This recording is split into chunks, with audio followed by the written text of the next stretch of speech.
जय जिनेन्द्र, प्रेम जैन, मुंबई। हम किन भावों से एवं कैसा कार्य करने से स्वर्ग जा सकते हैं एवं स्वर्ग में कैसा सुख मिलता है?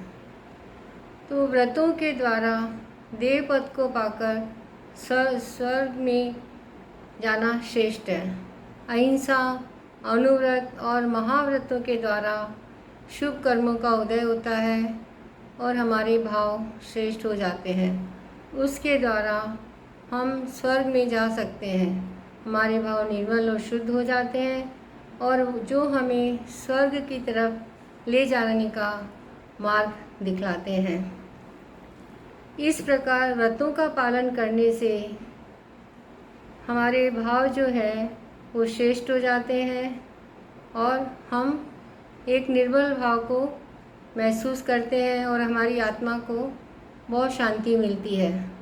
व्रती और अव्रती में बहुत अंतर होता है। जैसे हम एक उदाहरण से जान सकते हैं, समझ सकते हैं कि 3 पथिक होते हैं, वो किसी रास्ते पर चलते हैं। चलते चलते एक पथिक आगे निकल जाता है, एक बीच में रुक जाता है और एक पीछे रह जाता है। तो जो आगे जो पथिक निकल जाता है वो आराम से ठंडी ठंडी हवा में पेड़ के नीचे बैठ के दूसरे पथिक का इंतज़ार करता है, और जो दूसरा पथिक होता है वो एक ही धूप में खड़े रह के तीसरे पथिक का इंतज़ार करता है। और जो तीसरा पथिक होता है वो आराम से धीरे धीरे चल के आता है, वो मोक्ष मार्ग की तरफ अग्रसर होता है।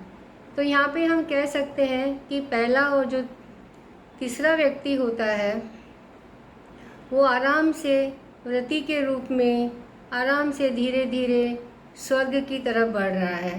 पहला व्यक्ति आराम से छाया में बैठ के अपनी आत्मा में लीन होकर के ध्यान लगा के बैठा है, अर्थात तो स्वर्ग के सुख की प्राप्ति कर रहा है। तीसरा व्यक्ति आराम से धीरे धीरे चल के आ रहा है, अर्थात वो मोक्ष मार्ग की ओर बढ़ रहा है।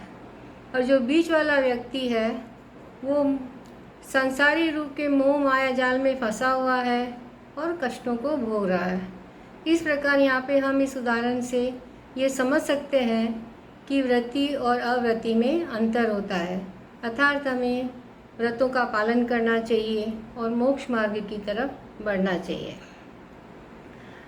हमें कैसे कार्य करने से स्वर्ग की प्राप्ति होती है?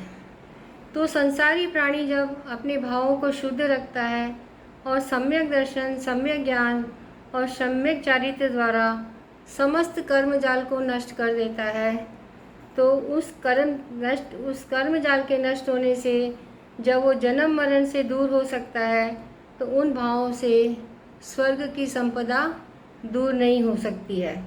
अर्थात व्रतों का पालन करने से हमें स्वर्ग सुख ही जल्दी सुलभ प्राप्त हो जाता है। जिस प्रकार मनुष्य भार उठाकर पैदल चलकर 2 कोस की दूरी तक चल सकता है, तो उसके लिए आधा कोस की दूरी पार करना असंभव कार्य नहीं है। अर्थात व्रतों का पालन करने से हम स्वर्ग को प्राप्त कर सकते हैं। स्वर्ग का सुख कैसा होता है? व्रतों के आचरण करने से जो स्वर्ग में देव गति मिलती है, वहाँ पर दीर्घ काल तक 5 इंद्रियों को संतुष्ट करने वाले शारीरिक सुख मिलते हैं। किसी भी प्रकार का कोई भय नहीं होता है, कोई आतंक नहीं होता है, और वहाँ पर आज्ञाकारी देवों के द्वारा हमें सेवा प्राप्त होती है। इंद्रियों से उत्पन्न सुख बहुत ही आनंदकारी सुख होते हैं। भूख लगने पर, प्यास लगने पर हमारे मुख में अपने आप अमृत झर जाता है, जिससे हमारी भूख शांत हो जाती है और हमें भूख का अनुभव नहीं होता है। कोई रोग और बीमारी वहाँ पर नहीं होती है, कोई कष्ट नहीं होता है।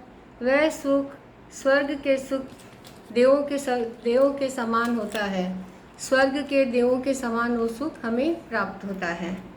मनुष्य प्रयाण में चक्रवर्ती राजा का सुख भी आतंक सहित होता है। उसको भी हमेशा ये भय रहता है कि मेरे पे कोई आक्रमण कर देगा या मेरा ये चोरी हो जाएगा, वो चोरी हो जाएगा, तो उसे भी वहाँ पर सुख नहीं मिलता है। ऐसे ही भोग भूमियों का सुख भी अल्पकाल रहने वाला होता है। इस तरह स्वर्ग के जैसा सुख किसी और गति में नहीं होता है। स्वर्ग का सुख दीर्घ काल तक रहता है, जो हमें अनुपम सुख देता है, अर्थात स्वर्ग का सुख अनुपम होता है। जय जिनेंद्र।